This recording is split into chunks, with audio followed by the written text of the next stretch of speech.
Historically speaking, Eurocentric historians, particularly of the 18th and 19th centuries, have painted a warped view of many outside cultures and peoples, the other. Those of the indigenous African and American civilizations, particularly pre-conquest American, have been especially victimized historically, artistically, cinematically. As a tool of propaganda, cinema has been complicit in a systematic degradation of indigenous people.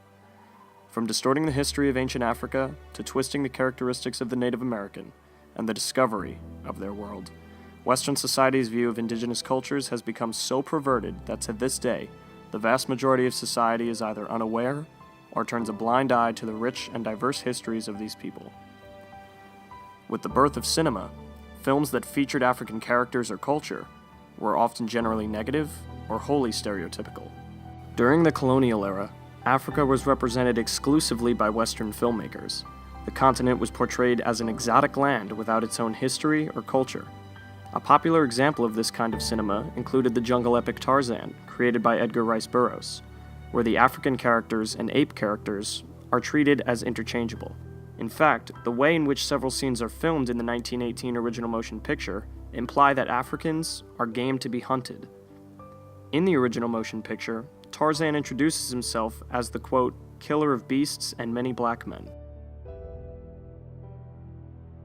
Even in the 2016 update, the plot involves Tarzan returning to Africa to basically defiantly prove that only white men are capable of leading the pack when it comes to humane requirements.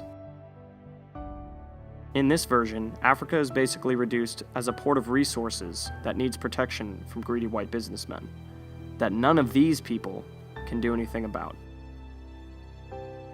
Mogambo is a 1953 film set in Africa, with the central cast members being whites visiting Africa exclusively for the purpose of big game hunting and science purposes.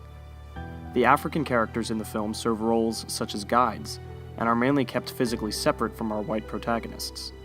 In the French colonies, Africans were legally prohibited from making films of their own. This was due to the 1934 Laval Decree, which forbade filming in any and all French African colonies without proper authorization. Even when made by Europeans, anti-colonial films were banned. The ban stunted the growth of film as a means for Africans to express themselves politically, culturally, and artistically. In 1955, however, Pauline Soumanu Vieira explored what it was like being an African under French colonial rule with his film Afrique sur Scène, which is considered to be the first film to be directed by a native African. Other early examples of atypical films surrounding Africa and African colonization include Les Statuts méritent aussi. This film, directed by Chris Marker and Alain Resnais, who were part of the French New Wave, focuses on the theft of African art by European colonists. Not surprisingly, this film was banned by the French government for about a decade. Also doing his part in trying to demystify these perversions, the French visual anthropologist Jean Rouch. Rouch made documentaries that were not explicitly anti-colonial, but challenged perceptions about colonial Africa and gave a new voice to Africans through film. He was the first person to work with Africans who would have important careers in African cinema in the future.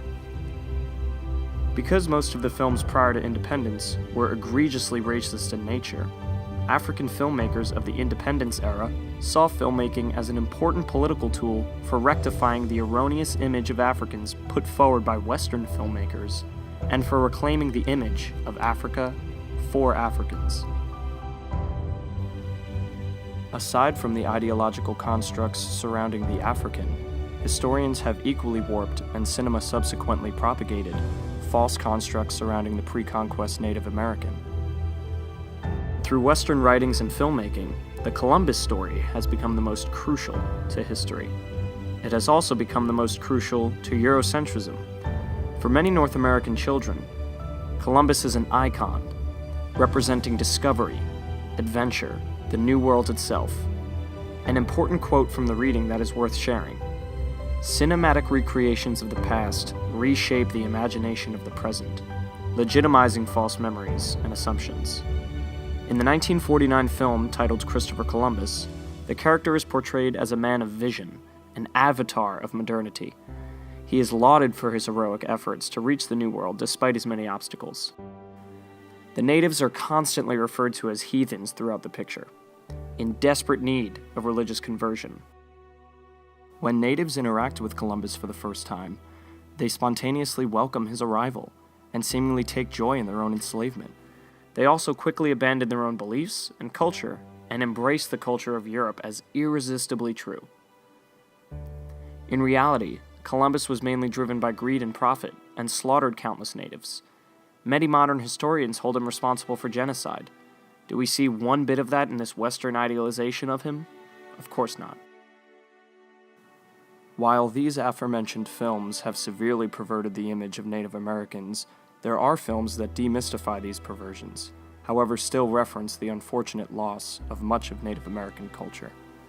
Embrace of the Serpent is a 2015 internationally co-produced film that tells the story of Karamakati, an Amazonian shaman and last survivor of his tribe. Although he is reluctant to become involved with a Westerner, he helps two white men, the first a German in 1909, the second an American over 30 years later in 1940, in their search for the rare yacruna, a sacred plant. An important thing to mention is that in the 1940 journey, Karamakati seems to have forgotten the customs of his own people, and refers to an old photograph of himself as his chalachaki, a native term for a hollow spirit.